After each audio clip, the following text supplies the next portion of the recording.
দেখতে দেখতেই চলে গেছে রমজান মাস আর চলে এসেছে ঈদও। ঈদের জন্য তো স্পেশাল কিছু তৈরি করতে হবে, হাতে একেবারেই সময় কম। সেজন্য ঝটফট করে একটা চিকেন রেসিপি তৈরি করে নিলাম, আর যেটা দিয়ে আপনারা তৃপ্তি সহকারে ভাত খেতে পারবেন। আর এটা এতটাই স্পেশাল যে এটা কিন্তু বাড়তি কোনো রকম ইনগ্রেডিয়েন্টস ছাড়াই ঘরোয়া মশলা দিয়ে তৈরি করে নিতে পারবেন। বাই দ্য ওয়ে, আসসালামু আলাইকুম everyone, welcome to Naba Islam kitchen. কী অবস্থা, সবাই কেমন আছেন? সবাইকে ঈদ মোবারক। আশা করছি আল্লাহর অশেষ মেহেরবানিতে অনেক ভালো আছেন। আমিও আলহামদুলিল্লাহ আপনাদের দোয়া এবং ভালোবাসা অনেক ভালো আছি। আজকের এই রেসিপিটি একেবারেই সংক্ষেপে শেয়ার করছি, তো কথা না বাড়িয়ে চলে যাচ্ছি মূল রেসিপিতে। তো আমি প্রথমেই কিন্তু মাঝারি সাইজের কাট করে নিয়েছি, হাফ কেজি চিকেন এখানে নিয়েছি। আর পিসেসগুলো আমি মাঝারি সাইজের করেছি, একেবারে ছোটও না আবার বড়ও না, এই কোয়ালিটির।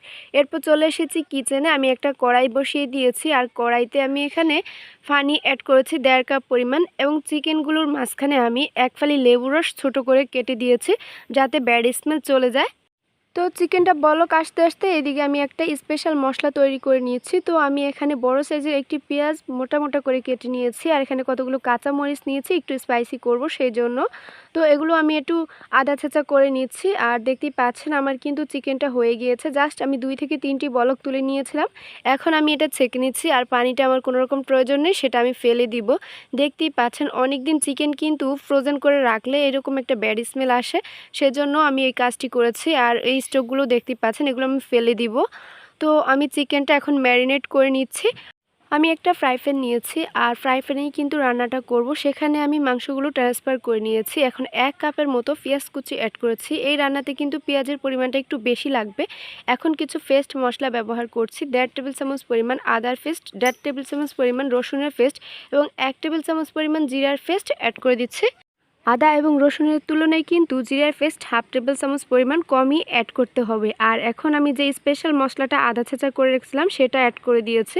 এক ফালি লেবুর রস অ্যাড করে দিয়েছি, মোটামুটি 3 চা চামচ পরিমাণ আছে। আরও অ্যাড করে দিচ্ছি টমেটো সস, এখানে 2 টেবিল চামচ পরিমাণ অ্যাড করেছি, এবং গুঁড়া দুধ অ্যাড করে দিচ্ছি 3 চা চামচ পরিমাণ। আপনাদের হাতের কাছে যদি টক দই থাকে তাহলে কিন্তু আপনারা চাইলে টক দই অ্যাড করতে পারেন। আমার কাছে ছিল না, সেজন্য আমি গুঁড়া দুধ এবং লেবু অ্যাড করেছি। সাথে 1 চা চামচ চিনি, 1 চা চামচ পরিমাণ সয়া সস এবং হাফ চা চামচ পরিমাণ লবণ অ্যাড করেছি। লবণটা কিন্তু অবশ্যই পরে টেস্ট অনুযায়ী অ্যাড করতে হবে। বড় সাইজের একটি তেজপাতা মাঝখান থেকে ছিঁড়ে আমি অ্যাড করেছি। এরপর কিন্তু এখানে হাফ চা চামচের মতো কালো গোলমরিচ গুঁড়া অ্যাড করেছি, 1 চা চামচ পরিমাণ গরম মশলা গুঁড়া অ্যাড করেছি। এটা শাহি গরম মশলা গুঁড়া, আপনারা চাইলে নর্মালটা ইউজ করতে পারবেন। এরপর কিন্তু আমি হাফ চা চামচের মতো মরিচ গুঁড়া অ্যাড করেছি, আপনারা চাইলে এটি স্কিপ করতে পারেন। এরপর লাস্ট অ্যাড করে দিয়েছি কুকিং অয়েল, মোটামুটি এখানে 3 টেবিল চামচ পরিমাণ অ্যাড করেছি। হাফ কেজি চিকেনের জন্য এখানে 3 টেবিল চামচ পরিমাণ পারফেক্ট আছে। এখন এই সবগুলো ইনগ্রেডিয়েন্টস হাত দিয়ে ভালো করে মাখিয়ে নিচ্ছে। অবশ্যই কিন্তু এই কাজটি হাত দিয়ে করবেন, তাহলে কিন্তু এটার ভালো একটা কনসিস্টেন্সি চলে আসবে। তো আমি এটা কিন্তু ভালো করে মাখিয়ে নিয়েছি, হাতটা ধুয়ে সামান্য একটু পানি মোটামুটি 1 টেবিল চামচ পরিমাণ অ্যাড করেছে। এরপর কিন্তু আমি এটা ম্যারিনেট করে দিব 20 মিনিট।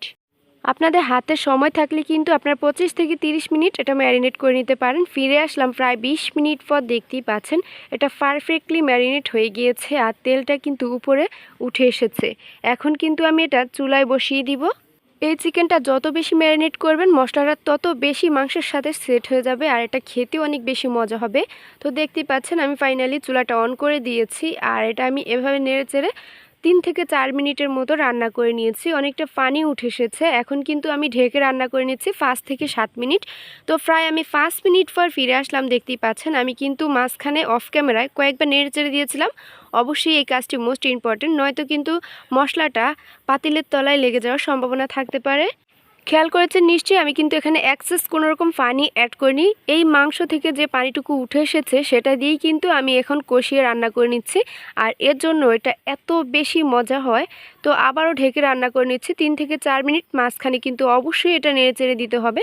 প্রায় 5 মিনিট পর ফিরে আসলাম। দেখতেই পাচ্ছেন কালারটা অনেক চেঞ্জ হয়ে গিয়েছে। এখন লাস্ট অ্যাড করে দিচ্ছি এখানে লিকুইড মিল্ক, এখানে আমি 1 কাপের থেকে একটু বেশি পরিমাণ হবে অ্যাড করেছি।